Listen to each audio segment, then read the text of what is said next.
Update tayo mga ka-asenso. Medyo puyat tayo ngayon dahil nga alas 3 ng madaling araw humingi ng gatas ang mga biik namin. Ito ay pinanganak kahapon ng hapon, April 4. Ngayon po ay madaling araw ng April 5. Magiging count po ito ng isang araw ang bilang mamayang hapon.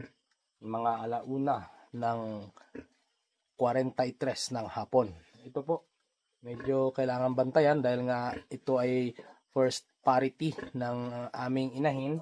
Yan po, sobrang laki niya. First parity pa lang po yan. At ang kanyang piglet ay nasa 13 na piglet. Yan, medyo nakakatuwa. Thanks God dahil nga po sa dami ng piglets na kanyang ibinigay. Yun, sa kabila naman, medyo maingay. Pang temporary lang po namin yan. Yan po yung kauna-unahan namin na inahin. Yan po ay pang patiners yan. Ginawa na lang namin na pansamantalang gestating. At saka doon sa kabila, ganun din. Hindi makita, medyo madilim. Pero ililipat po namin ito ng area. Yung mga ina-update kong video, yan po yung ginagawa namin. Pero step by step ay i-update ko po sa inyo yung video na yon at kung magkano ang aming mga gastos sa pagpapagawa ng bagong small backyard piggery po namin. Ibabahagi ko po sa inyo para makuhanan po ninyo ng idea para hindi na rin po kayo mahihirapan. Ayan po, ganyan lang po. Yung biik, napapansin ko dahil first time ko pa lang naman sa ganito. Dahil more on, kumbaga, more on, by the book lang po tayo. More on seminar. Pero sa actual, ito pa lang po ang kauna-unahan na dahil nga nagbakasyon po ako rito. So ito, sinubukan natin magpuyat.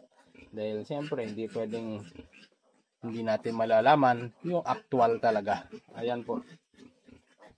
Every 3 hours, nagpapadede po ang inahin sa kanyang mga biik. At ako po ay, hindi po ako natatakot kahit na ito ay malayo ng kaunti sa bahay. Dito po ako natulog. Dito po nagdala po ako ng folding bed dito at natulog po ako rito. Dito po ako natulog sa tabi ng ating inahin. Ayan, dito lang po.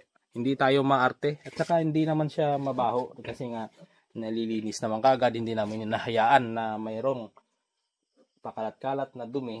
Pagka mayroon pong dumi ay kinukuha po namin kagad.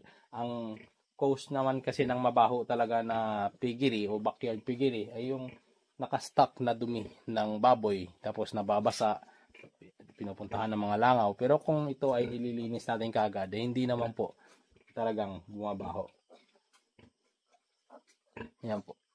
Ayan, update ko po kayo ulit step by step. Yan, maraming salamat sa inyong suporta sa aking munting channel na ito. Usapang agri-negosyo po sa tagal at sa haba ng ilang taon din po ako na halos hindi nagpapakita sa aking vlog dahil nga po ako dati ay isang empleyado sa isang hospital. Bawal po akong mag-vlog. So pasingit-singit lang. Kaya boses ko lang po yung naririnig ninyo. Ngayon, yung aking hindi naman kagandahang lalaki ang inyong nakikita, pero yun na rin, hanggang dito na lang po. Maraming salamat po sa inyo mga ka-asenso. Good luck and God bless po sa ating lahat. Ayan.